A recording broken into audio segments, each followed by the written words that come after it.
ಜೋಗಿ ಅವರೇ,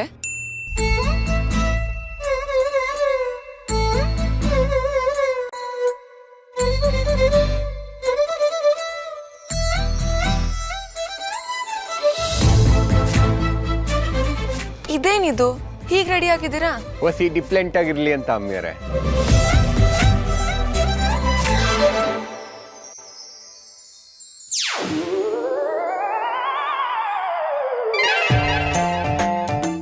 ದೂರ ಇರಬೇಕು.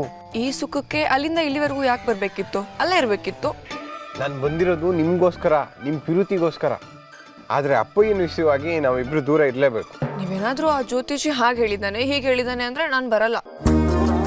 ನೀವೇನಾದ್ರೂ ಪದೇ ಪದೇ ಅದನ್ನೇ ಮಾತಾಡಿದ್ರೆ ನಾನು ಈಗಲೇ ಒಳಗೆ ಹೋಗ್ಬಿಡ್ತೀನಿ. ಅಯ್ಯೋ, ಆ ಮಾತೆಲ್ಲ ಆಡಬೇಡಿ. ನೀವು ನಿಮ್ಮ ನೋಡ್ಬೇಕು ಅಂತಾನೆ ಅಲ್ಲಿಂದ ಇಲ್ಲಿ ಗಂಟೆ ಇಷ್ಟೊತ್ನಾಗ ಬಂದೀವ್ನಿ. ಮತ್ತೆ ನಾನು ಹೇಳ್ದಾಗ ಕೇಳ್ಬೇಕು ನೀವು. ಆಯ್ತು ಮೇಡಮ್, ಗಾಳಿ ಬೀಸಿದಾಗ ಎಲೆ ಅಲ್ಲಾಡ್ಲೇಬೇಕು. ಈಗ ನೀವು ಗಾಳಿ, ನಾನು ಎಲೆ. ನೀವ್ ಏನ್ ಹೇಳಿದ್ರು ನಾನು ಕೇಳ್ತೀನಿ. ಆಹಾ, ಇಂಥ ಮಾತಿಗೆ ಏನ್ ಕಮ್ಮಿ ಇಲ್ಲ. ಅದ್ ಸರಿ, ಈಗ ನಿಮ್ ಪ್ಲಾನ್ ಏನು? ಏನ್ ಮಾಡೋದು? ರಾತ್ರಿ ಪೂರಾ ಮಾತಾಡೋದು, ಇಡೀ ಊರ್ ಸುತ್ತಾಡೋದು, ಫುಲ್ಲು ಜಾಲಿ ಜಾಲಿ ಆಟೆ.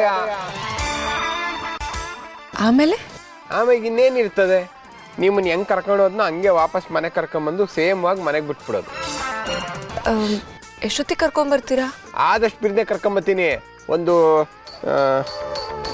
ನೈಟ್ 7 o'clock ನಿಮ್ಮ ಮನೆಗೆ ಬಿಟ್ಬಿಡ್ತೀನಿ. ಆಗಲ್ಲಪ್ಪ, ತುಂಬಾ ಲೇಟ್ ಆಗಿಬಿಡುತ್ತೆ. ಬೆಳಗ್ಗೆ 7ಗೆ ಬಿಡಿ. ಅದನ್ನೇ ಅಮ್ಮಿಯವ್ರೆ, ನೈಟ್ 7ಗೆ ಬಿಡ್ತೀನಿ ಅಂತ ನಾನು ಹೇಳಿದೆ ರೀ. ಅದು ಮಾರ್ನಿಂಗ್ 7.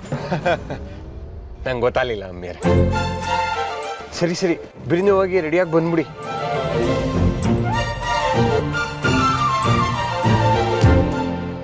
ಸರಿ, ನಾನು ಬೇಗ ಹೋಗಿ ರೆಡಿಯಾಗಿ ಬರಬೇಕು ಅಂದರೆ ಒಂದು ಹತ್ತು ಕೊಡಿ.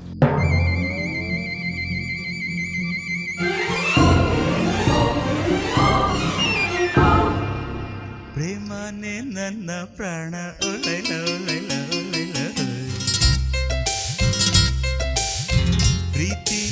ಹೆಂಗೆ ಬ್ರಿಲಿಯನ್ಸಿ ಜೋಗಿ, ಟಚ್ ಮಾಡ್ದಂಗೆ ಹಗ್ ಮಾಡಿವ್ನಿ. ಸೂಪರ್ ಬಿಡಿ ನೀವು. ಇದೇ ಖುಷಿನಾಗೆ ರೆಡಿಯಾಗಿ ಬನ್ನಿ ಹೋಗಿ.